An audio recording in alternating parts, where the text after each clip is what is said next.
اور قوم سمود کی طرف ان کے بھائی صالح کو بھیجا تو صالح نے کہا کہ اے قوم، اللہ ہی کی عبادت کرو، اس کے سوا تمہارا کوئی معبود نہیں۔ تمہارے پاس تمہارے پروردگار کی طرف سے ایک معجزہ آ چکا ہے، یعنی یہی اللہ کی اونٹنی تمہارے لیے معجزہ ہے، تو اسے آزاد چھوڑ دو کہ اللہ کی زمین میں چرتی پھرے، اور تم اسے بری نیت سے ہاتھ بھی نہ لگانا، ورنہ عذاب علیم تمہیں پکڑ لے گا۔ اور یاد تو کرو جب اس نے تم کو قوم عاد کے بعد سردار بنایا اور زمین پر آباد کیا کہ نرم زمین میں محل تعمیر کرتے ہو اور پہاڑوں کو تراش تراش کر گھر بناتے ہو، پس اللہ کی نعمتوں کو یاد کرو اور زمین میں فساد نہ کرتے پھرو۔ تو ان کی قوم میں سردار لوگ جو تکبر کرتے تھے، غریب لوگوں سے جو ان میں سے ایمان لے آئے تھے، کہنے لگے، بھلا تم یقین کرتے ہو کہ صالح اپنے پروردگار کی طرف سے بھیجے گئے ہیں؟ انہوں نے کہا، ہاں، جو چیز وہ دے کر بھیجے گئے ہیں ہم اس پر بلا شبہ ایمان رکھتے ہیں۔ تو سرداران مغرور کہنے لگے کہ جس چیز پر تم ایمان لائے ہو ہم تو اس کو نہیں مانتے۔ آخر انہوں نے اس اونٹنی کو مار ڈالا اور اپنے پروردگار کے حکم سے سرکشی کی، اور کہنے لگے کہ صالح، جس چیز سے تم ہمیں ڈراتے تھے، اگر تم اللہ کے پیغمبر ہو تو اسے ہم پر لے آؤ۔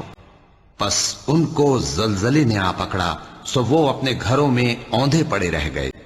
پھر صالح ان سے نا امید ہو کر پھرے اور کہا کہ میری قوم، میں نے تم کو اللہ کا پیغام پہنچا دیا اور تمہاری خیر خواہی کی، مگر تم ایسے ہو کہ خیر خواہوں کو دوست ہی نہیں رکھتے۔ اور قوم سمود کی طرف ان کے بھائی صالح کو بھیجا تو انہوں نے کہا، اے قوم، اللہ ہی کی عبادت کرو، اس کے سوا تمہارا کوئی معبود نہیں۔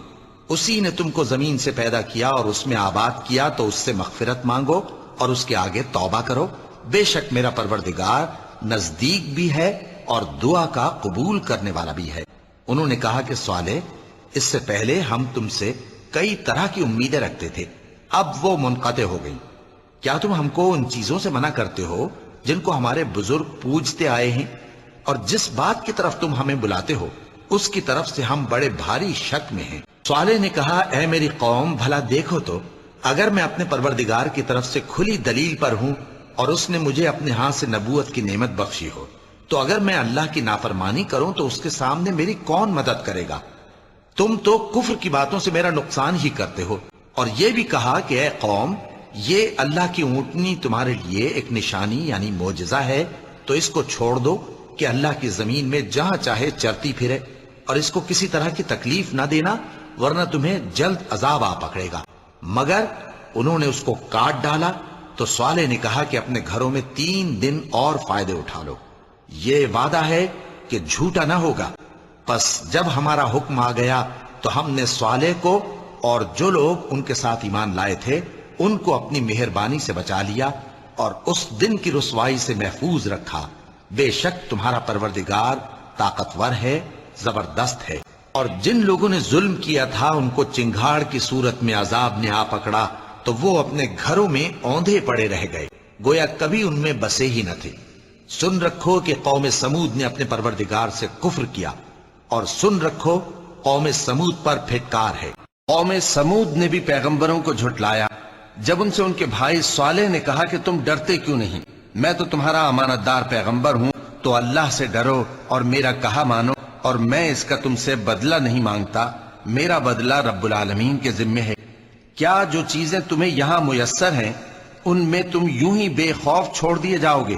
یعنی باغ اور چشمے اور کھیتیاں اور کھجوریں جن کے خوشے لطیف و نازک ہوتی ہیں، اور پہاڑوں میں تراش تراش کر پرتکلف گھر بناتے ہو، تو اللہ سے ڈرو اور میرے کہے پر چلو، اور حد سے تجاوز کرنے والوں کی بات نہ مانو جو ملک میں فساد کرتے ہیں اور اصلاح نہیں کرتے۔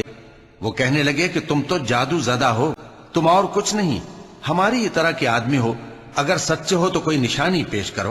صالح نے کہا، دیکھو یہ اونٹنی ہے، ایک دن پانی پینے کی اس کی باری ہے اور ایک معین روز تمہاری باری، اور اس کو کوئی تکلیف نہ دینا، نہیں تو تم کو ایک بڑے سخت دن کا عذاب آ پکڑے گا۔ بالآخر انہوں نے اس کو مار ڈالا، پھر نادم ہوئے، سو ان کو عذاب نے آ پکڑا۔ بے شک اس میں نشانی ہے اور ان میں اکثر ایمان لانے والے نہیں تھے، اور تمہارا پروردگار تو غالب ہے، مہربان ہے۔ اور ہم نے سمود کی طرف ان کے بھائی صالح کو بھیجا کہ اللہ کی عبادت کرو، تو وہ 2 فریق ہو کر آپس میں جھگڑنے لگے۔ صالح نے کہا کہ اے قوم، تم بھلائی سے پہلے برائی کے لیے کیوں جلدی کرتے ہو اور اللہ سے بخشش کیوں نہیں مانگتے تاکہ تم پر رحم کیا جائے؟ وہ کہنے لگے کہ تم اور تمہارے ساتھی ہمارے لیے برا شگون ہیں۔ صالح نے کہا کہ تمہاری بدشگونی اللہ کے پاس ہے، بلکہ تم ایسے لوگ ہو جن کی آزمائش کی جاتی ہے۔ اور شہر میں 9 شخص تھے جو ملک میں فساد کیا کرتے تھے اور اصلاح سے کام نہیں لیتے تھے۔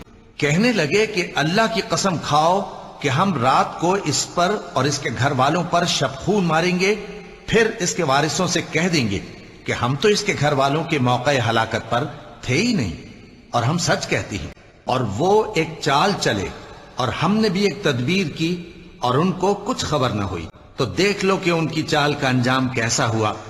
ہم نے ان کو اور ان کی قوم سب کو ہلاک کر ڈالا، اور جو سمود والے تھے ان کو ہم نے سیدھا رستہ دکھا دیا تھا، مگر انہوں نے ہدایت کے مقابلے میں اندھا رہنا پسند کیا، تو ان کے اعمال کی سزا میں ذلت کے عذاب کی کڑک نے ان کو آ پکڑا۔ اور قوم سمود کے حال میں بھی نشانی ہے، جب ان سے کہا گیا کہ ایک وقت تک فائدہ اٹھا لو، پس انہوں نے اپنے پروردگار کے حکم سے سرکشی کی، سو ان کو کڑک نے آ پکڑا اور وہ دیکھ رہے تھے۔ پھر وہ نہ تو کھڑے رہنے کی طاقت رکھتے تھے اور نہ مقابلہ کر سکتے تھے۔ قوم سمود نے بھی خبردار کرنے والوں کو جھٹلایا، تو کہا کہ بھلا ایک آدمی جو ہم ہی میں سے ہے، ہم اس کی پیروی کریں؟ یوں ہو تو ہم گمراہی اور دیوانگی میں پڑ گئے۔ کیا ہم سب میں سے اسی پر وحی نازل ہوئی ہے؟ نہیں، بلکہ یہ جھوٹا بڑائی مارنے والا ہے۔ ان کو کل ہی معلوم ہو جائے گا کہ کون جھوٹا بڑائی مارنے والا ہے۔ اے صالح، ہم ان کی آزمائش کے لیے اونٹنی بھیجنے والے ہیں، تو تم ان کو دیکھتے رہو اور صبر کرو، اور ان کو آگاہ کر دو کہ ان میں پانی کی باری مقرر کر دی گئی ہے، ہر باری والے کو اپنی باری پر آنا چاہیے۔ تو ان لوگوں نے اپنے رفیق کو بلایا اور اس نے اونٹنی کو پکڑ لیا، پھر اسے مار ڈالا۔ سو دیکھ لو کہ میرا عذاب اور ڈرانا کیسا ہوا۔ ہم نے ان پر عذاب کے لیے ایک زور کی آواز بھیجی، تو وہ ایسے ہو گئے جیسے باڑ والے کی چورا چورا ہو جانے والی باڑ، وہی کھڑکھڑانے والی جس کو سمود اور عاد دونوں نے جھٹلایا۔ سو سمود تو زبردست زلزلے سے ہلاک کر دیے گئے، اور سمود کے ساتھ کیا کیا؟ جو وادی قرا میں چٹانیں تراشتے تھے۔ قوم سمود نے اپنی سرکشی کے سبب پیغمبر کو جھٹلایا۔ جب ان میں سے ایک نہایت بدبخت اٹھا تو اللہ کے پیغمبر صالح نے ان سے کہا کہ اللہ کی اونٹنی اور اس کے پانی پینے کی باری سے خبردار رہو، مگر انہوں نے پیغمبر کو جھٹلایا، پھر اونٹنی کو مار ڈالا۔ تو ان کے رب نے ان کے گناہ کے سبب ان کو نیست و نابود کر دیا، پھر سب کو برابر کر دیا، اور اللہ کو ان کے بدلہ لینے کا کچھ بھی ڈر نہیں۔